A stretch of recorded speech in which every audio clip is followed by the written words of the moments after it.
Feisty, fearless, and fair. She's an Emmy-winning journalist from the White House to war zones, telling all sides of the story. This is the Rita Cosby Show.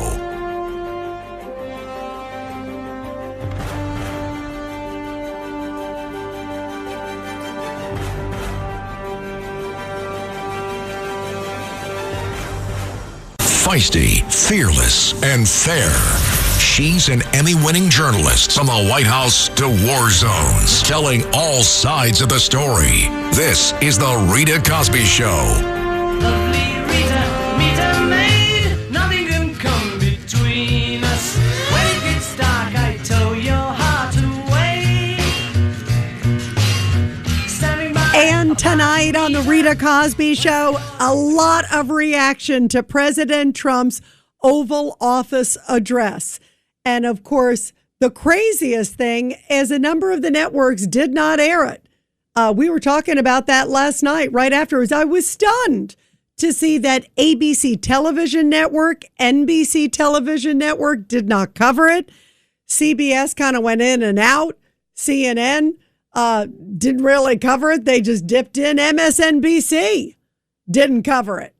A little bit. I should say they did. They kind of went in, and then they had the headline that said, President Trump talking as his poll numbers are sinking. And I think they gave him a few minutes, and then they went back to the anchors. It was pretty disgraceful. And to me, it's a very disgraceful display of the media today.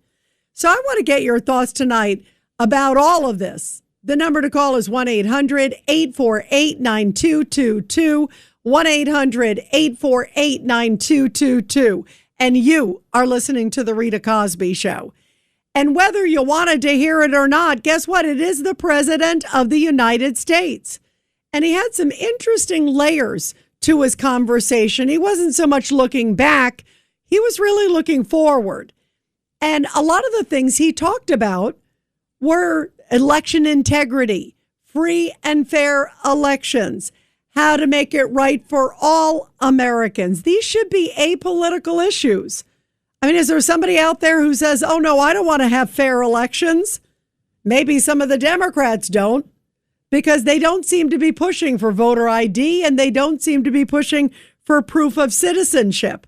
Those are the two big components of the SAVE Act.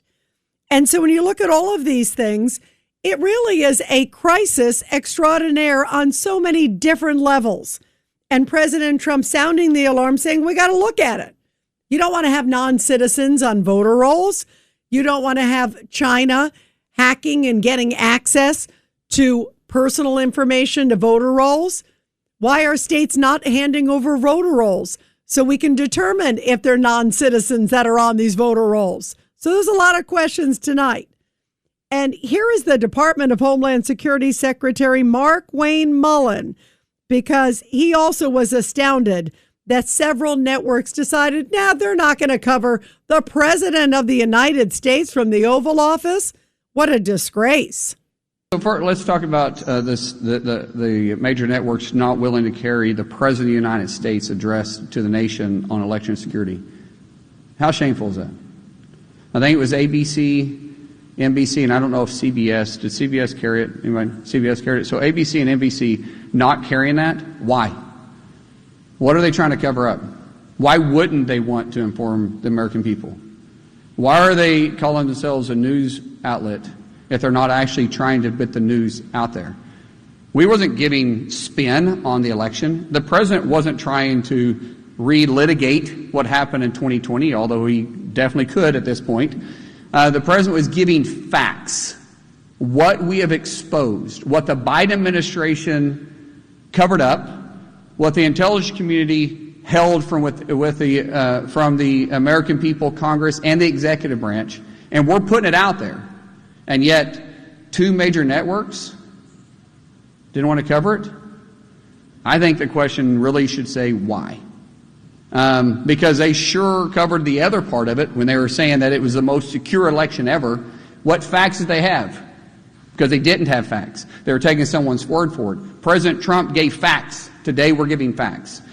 When you start talking about the president and I are very close. And here is Department of Homeland Security Secretary Mark Wayne Mullen with a little more, because he said, we're going to go after these folks who don't hand over the voter rolls.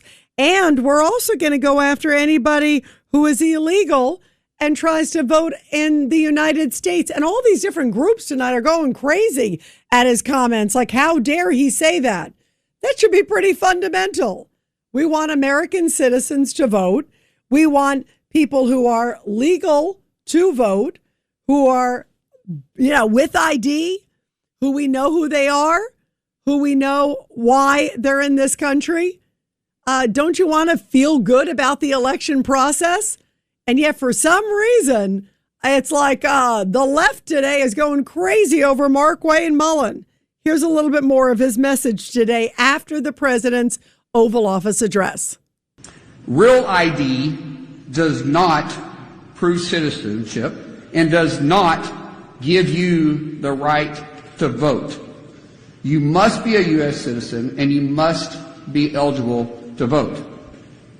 Before and after the election, we will scrub all election records looking for illegal aliens and those who are ineligible to vote, including those that somehow voted, yet they were deceased.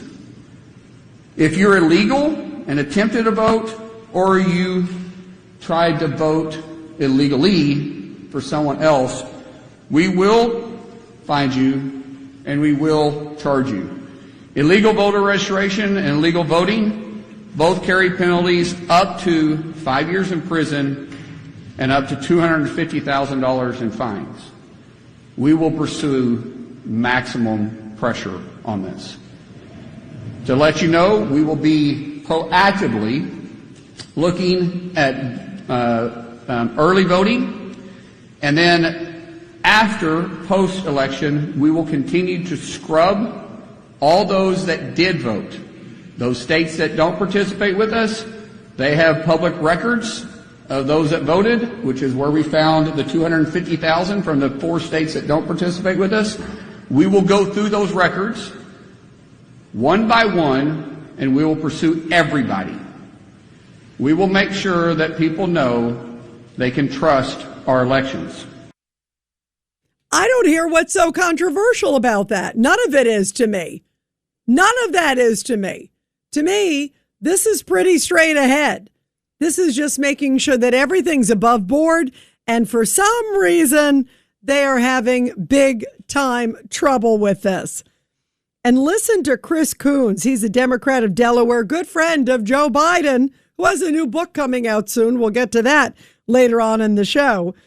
But listen to what Senator Chris Coons had to say. He went crazy over Mark Wayne Mullen's comments to have free and fair elections. And for Mark Wayne Mullen, the Secretary of Homeland Security, to now be threatening criminal sanctions for those who won't purge illegals out of our voter rolls is just another step in undermining confidence in our elections. How is that undermining confidence in our elections to say that you could be criminally charged if you don't purposely hand over information, if you don't allow purging of the voter rolls for people who are dead? I don't think we want illegals. I don't think we want dead people voting. Yet he feels it's completely inappropriate and it's a violation of rights because they don't want to purge. And for some reason, they shouldn't get charged. They should just be able to skate away and no worries.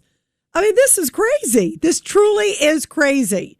And here's a little bit more from President Trump's speech last night, where he talked about what he says is election interference. Listen to this. China and other countries have been trying to meddle in our elections. Evidence of fraud has been buried. Hundreds of thousands of non-citizens and dead people are listed and active on the voter rolls, and yet we still have elections with no voter ID, no proof of citizenship, and tens of millions of ballots floating aimlessly through the mail.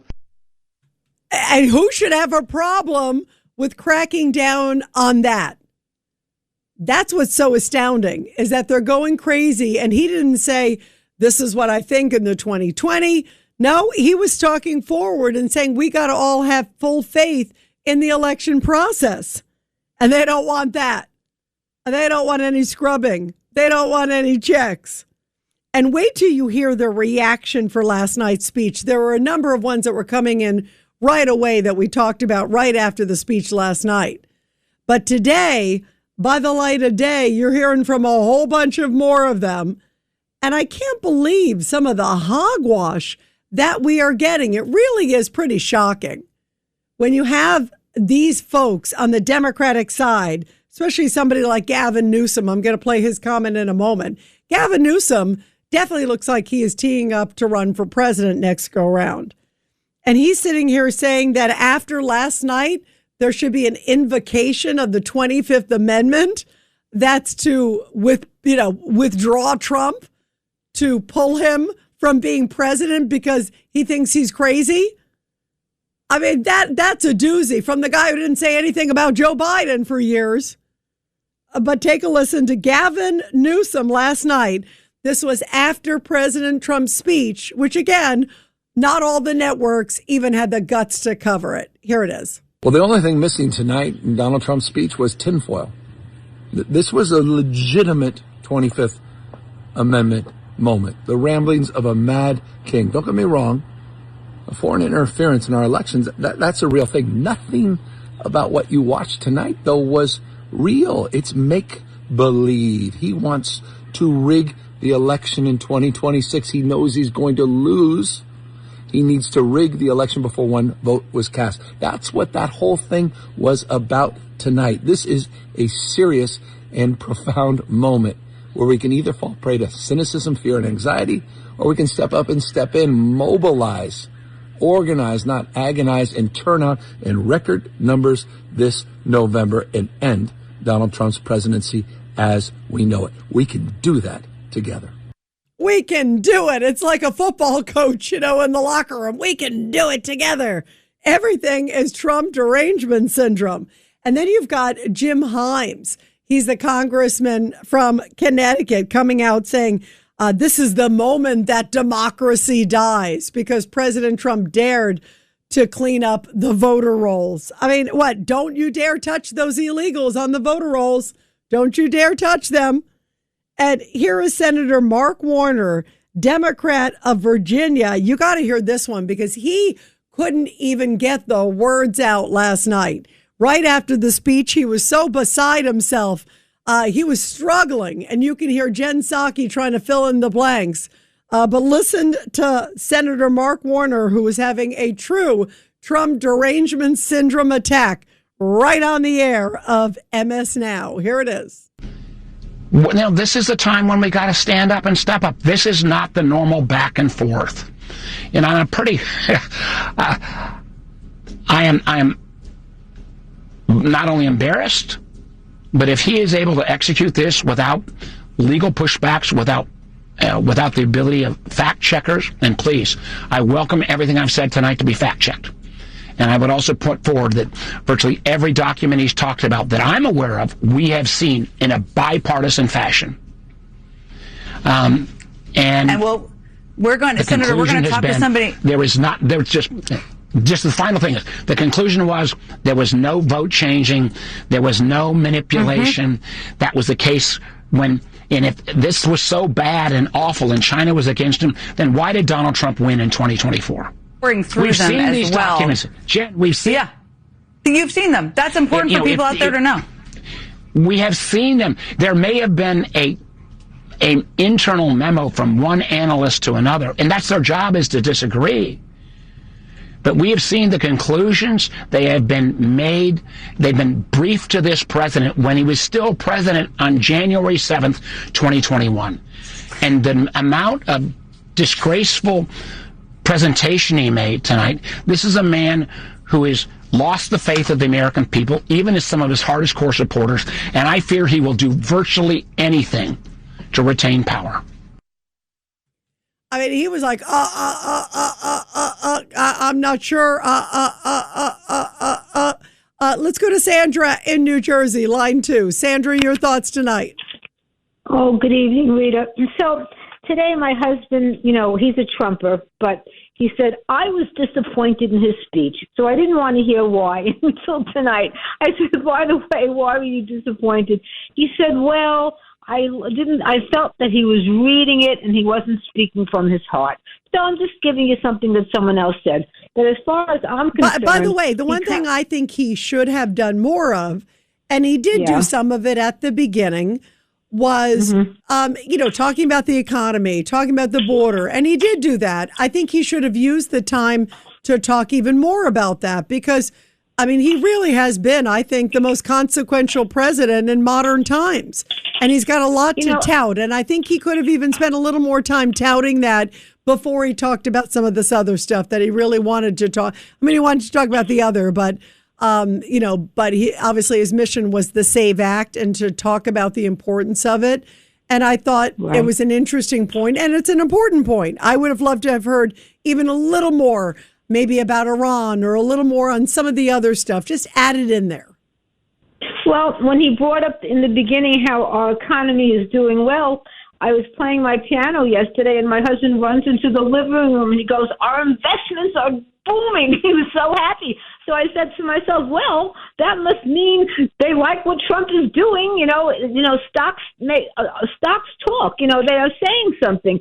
So when Trump said in the beginning of his speech that this country is doing very well, that was real because I saw it from my husband running into the living room to tell me how happy he was about that. By the way, that's the proof in the pudding. The husband running in is the proof. Go ahead real quick, Sandra, on part 2. Okay, the photo ID thing. Come on. If you go to a store and you have to return something, the first thing they say is, where's your ID? You go to the airport, show your ID. There's so many activities where if you, they want ID to prove your age when you want to buy something. We use ID for everything, but not for voting. It's crazy. I agree. To rent a library book, you need an ID. When Mondani needed people to shovel the snow, they needed an ID. Great point. That should be fundamental. And for some reason, the Democrats don't want it. And you can guess why. 1-800-848-9222 will continue after the break. The Rita Cosby Show.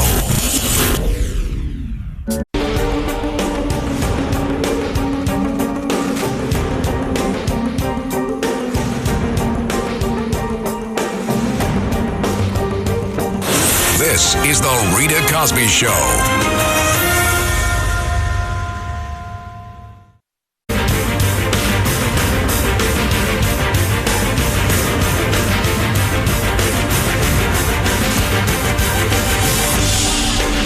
It's the Rita Cosby Show. And when we come back, we will take your calls. Can you believe that now they're upset that Mark Wayne Mullen might actually prosecute someone for not handing over documents, not handing over voter rolls? I guess they don't want to have free and fair elections.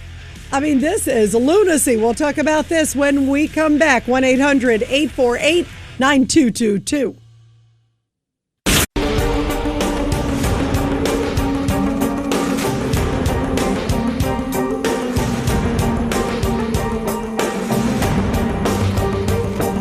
This is the Rita Cosby Show.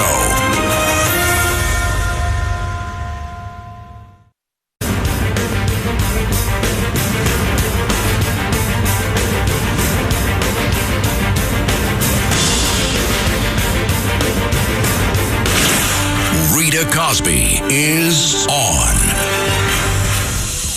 The Rita Cosby Show presents Back the Blue. And this Back the Blue segment coming from Oakland County, Michigan, where a deputy was able to rescue 2 children through a window during a fire at a home. The deputies responded to a reported structural fire just after 5 o'clock. A 911 caller reported that 2 boys were trapped on the 2nd floor of the home and were unable to escape. So one of the deputies was first to arrive on the scene, immediately observed that there were boys in the upstairs window. What a very scary situation.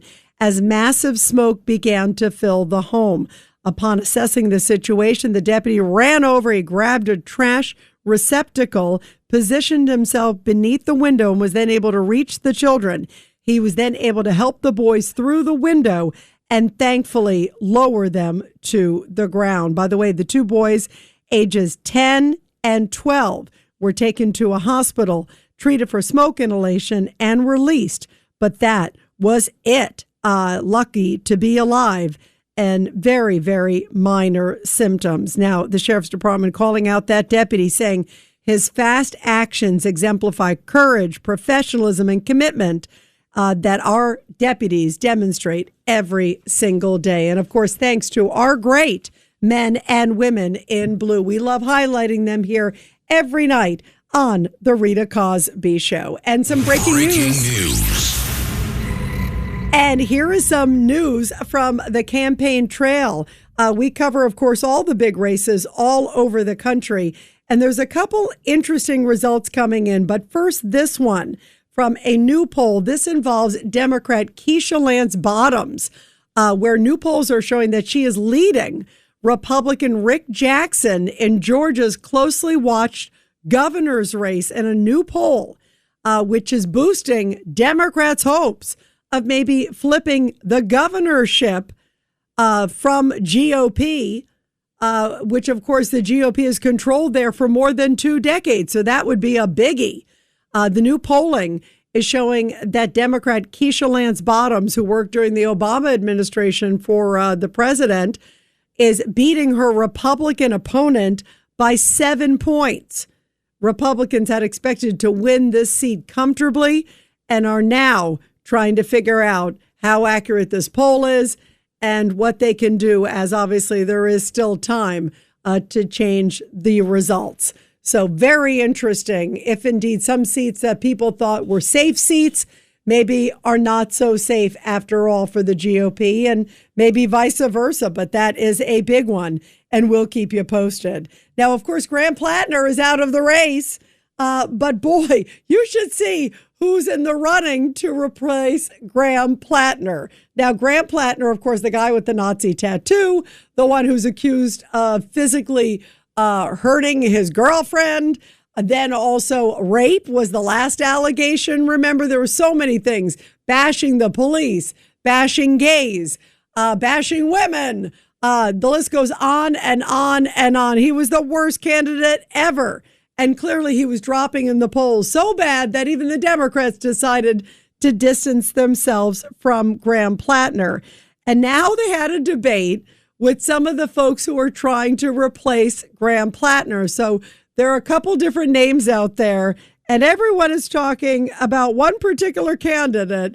It is a transgender candidate for Maine Senate who goes by Ashley Webb is the name. And you got to hear this exchange. I mean, this is wild. First of all, you see it's a transgender. It's a guy who's dressed up in a dress.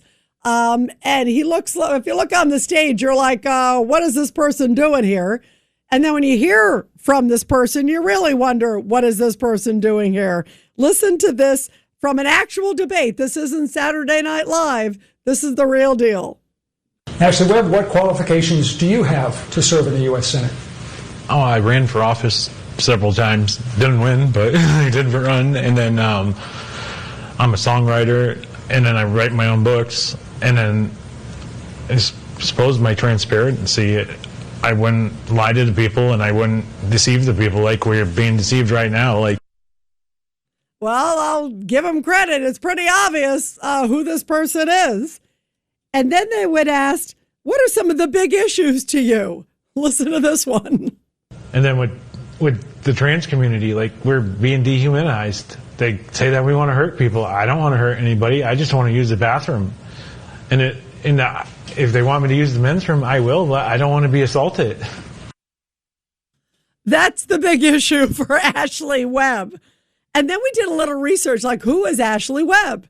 Ashley Webb is a singer-songwriter, and she's got a song called Diet MAGA. Diet MAGA. And since it's a Friday night, we thought we would debut it for all of you. Here it is. Diet MAGA. Chuck Schumer.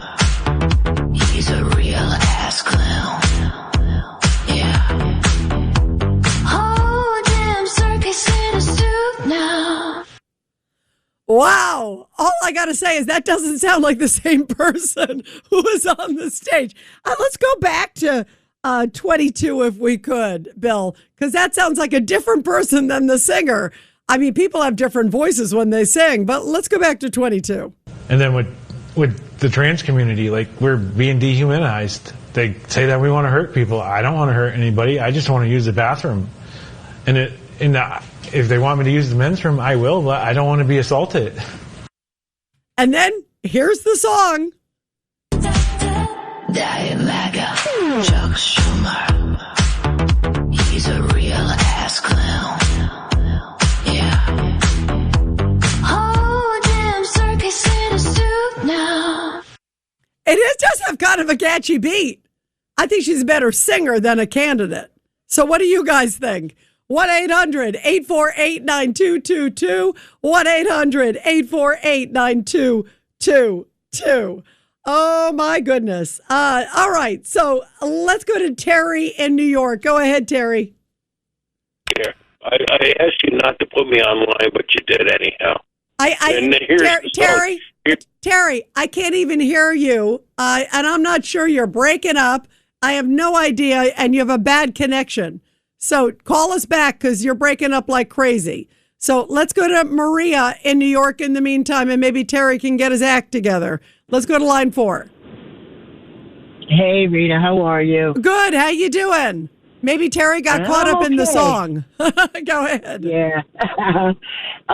Sorry, it took me a while to get through to you. I was calling because of the conversation you were having before about voter fraud. Oh, yeah, go ahead. Absolutely. Oh, it's an open forum here on the Rita Cosby Show. The world has gone mad. I don't know how anyone expects people that don't belong here to have part of our election. They shouldn't be voting when they don't even belong here. And, I mean, I had a great idea. I think that we should all get together, take a bus to a blue state, and since we don't need to prove who we ought to vote, we should all vote red. What do you think? Well, you know what? I'm not for the con game, but I hear what you're saying, and I think your point is a good one because it's ludicrous. And you know what's ludicrous? What's really ludicrous, Maria, is that they're upset. Like now they're going crazy over Markwayne Mullin. I mean, if you can see some of the comments, they're like, how dare he? How would he, how could he think this? How could he feel that? So when you look at that, to me, it's like they just have no comprehension whatsoever that there's anything, that they should just leave it this way. They're assuming, okay, well, we should just leave these bad voter rolls. We should have voter fraud. And if you want to look into it, you're a racist or you're a horrible person. I mean, the way they try to flip the script is actually pretty scary. Hypocrisy. Yes. It's hypocrisy. It is. It's utter 100%. Hypocrisy. And if you don't know better, you obviously do. But if you're just listening to it, you're going, oh, well, they're saying that's racist to have the Save America Act. What's racist about voter ID? Nothing. I mean, you need to show ID to buy a pack of cigarettes.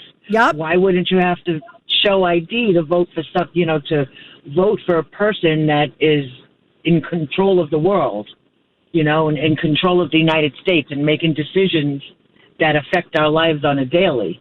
But for me to smoke a cigarette, I would have to show ID. It makes no sense whatsoever.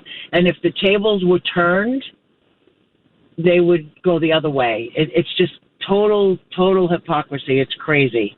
Yeah, it is. It is 100%. And New York is falling apart. New York, and I'm not in a position where I could leave, or believe me, I'd be out of here. But if nothing changes, there's going to be nowhere to go. Because everywhere you go is turning out to be the same. And it's because people today, the younger generation, they're not educated. They have no idea, what's like. I'll give you an example. As an assistant manager, kids today that work do not work like I worked when I was 20. No, you're right. don't understand. They expect stuff to be handed to them, don't you think? I mean, it's and like everything. this. Yeah, yeah. Slow, lazy, emotions. Like it's not like when I grew up. You worked hard, and and that's it. Yeah, you had like Today, 2 or 3 like jobs. You had 2 or 3 jobs. You worked around the clock. But you know what the thing is, Maria, and I don't necessarily blame all the kids, even though some of them are certainly well past being adults. But a lot of it is the cocoon that they're living in, the parents or the schools, the teachers, the educators. They're living in that world, don't you think? That's exactly what I'm saying, and I blame it more so on the school system and the indoctrination than I do on the parents, because parents trust the schools.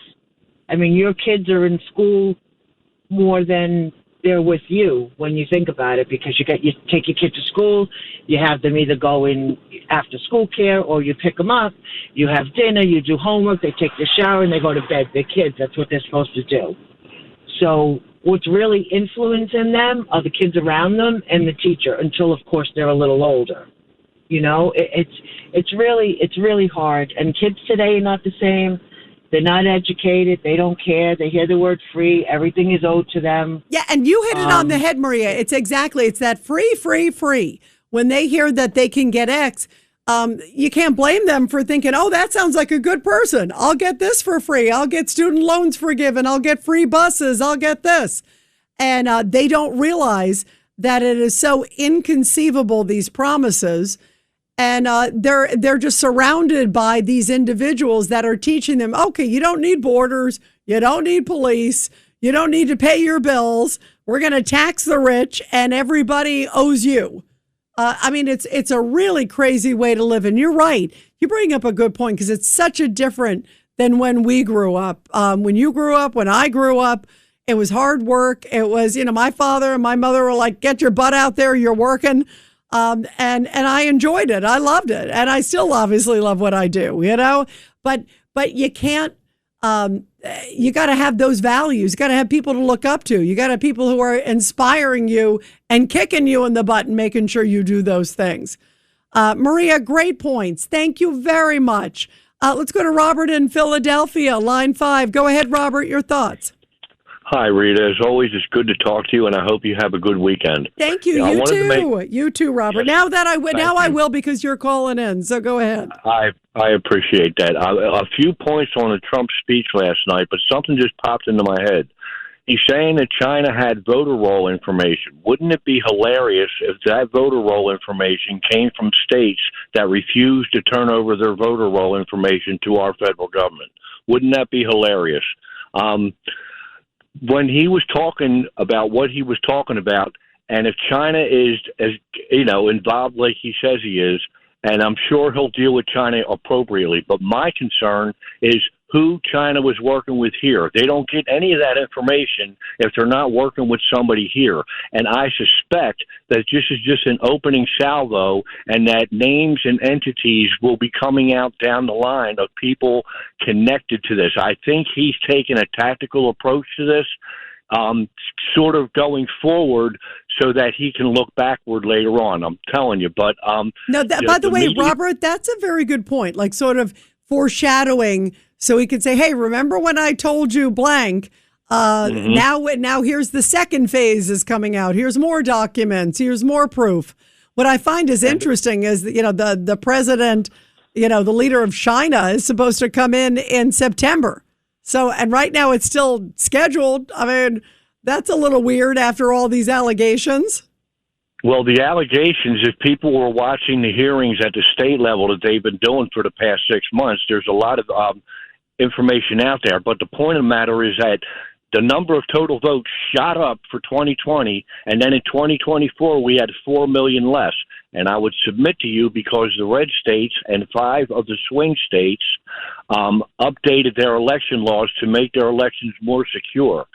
There's still a lot of, I would say twice that number, still in the blue states that are not cooperating, and that's why they're not cooperating, because it's going to jeopardize their census take in 2030, and the media is not covering, because, Rita, They were complicit in it, and they knew it, and they don't want anything coming out that they're going to cover that's going to show them to be the corrupt POSs that everybody knows they are at this point. You can't boycott ABC because nobody's watching it anymore. The people who are watching it buy into it, so that would be pointless. But that's just my take on it. Robert, before you go, what do you think of the fact, should the FCC be looking into the networks that didn't even have the decency to cover the president of the United States last night? And you talked about ABC and NBC. It was pretty shocking.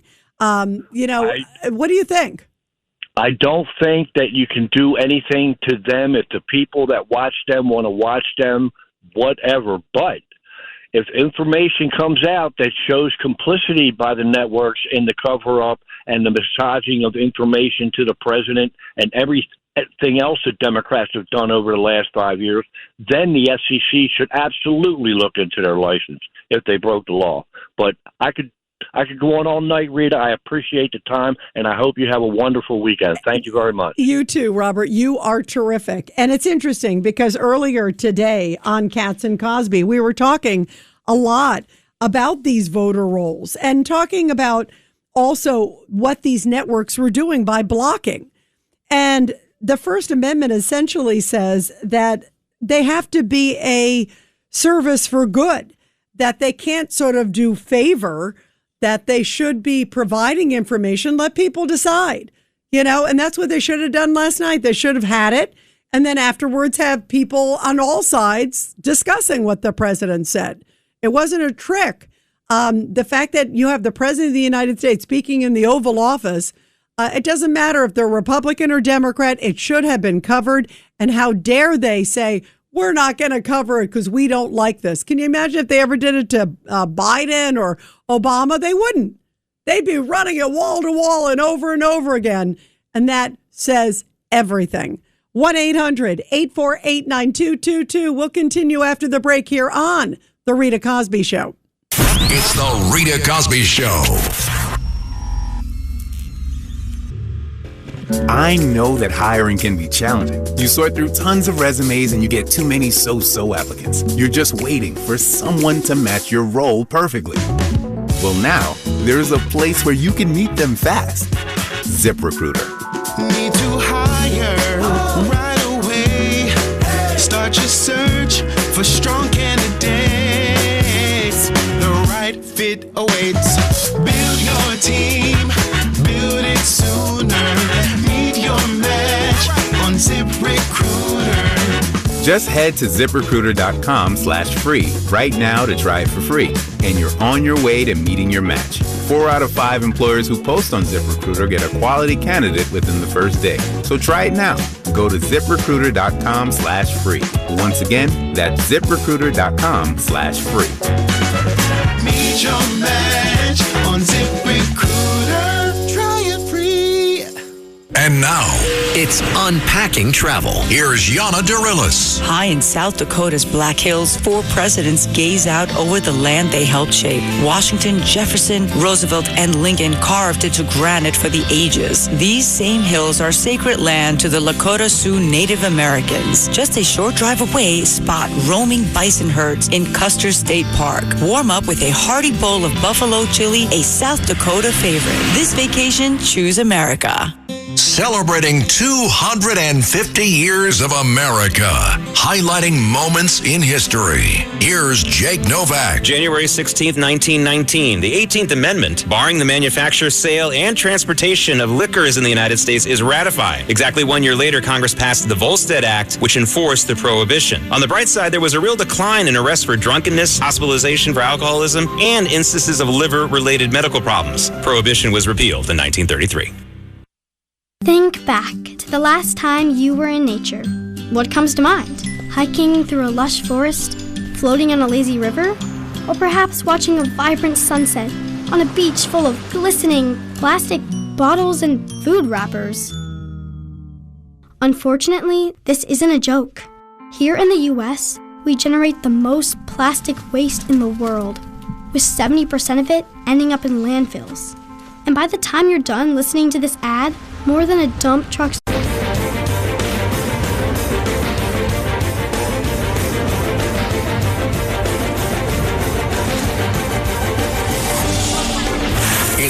Rita Cosby Show.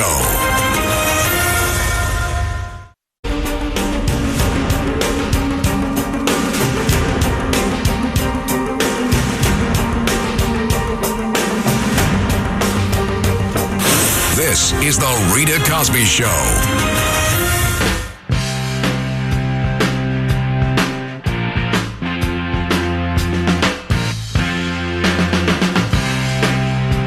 And let's go to your calls, guys. Let's go to Norm in Brooklyn on line 5, our favorite. Norm, go ahead. How you doing, my friend?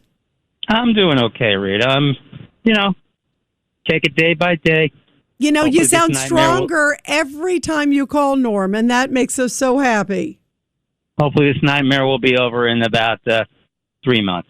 Oh, that's great. Well, we are with you, Norm. We're with you. What do you want to chime in? We always love hearing from you. What am I going to chime in? Okay, basically, I feel there's just, the politics. We either stand up for civilization, we stand up for our country, we stand up for our ideals, we stand up for God, or we fall. And, I'm doing a lot of reading here about Europe. My mother, it's not about my mother, but it's about my mother's time in Vienna, as a girl. And,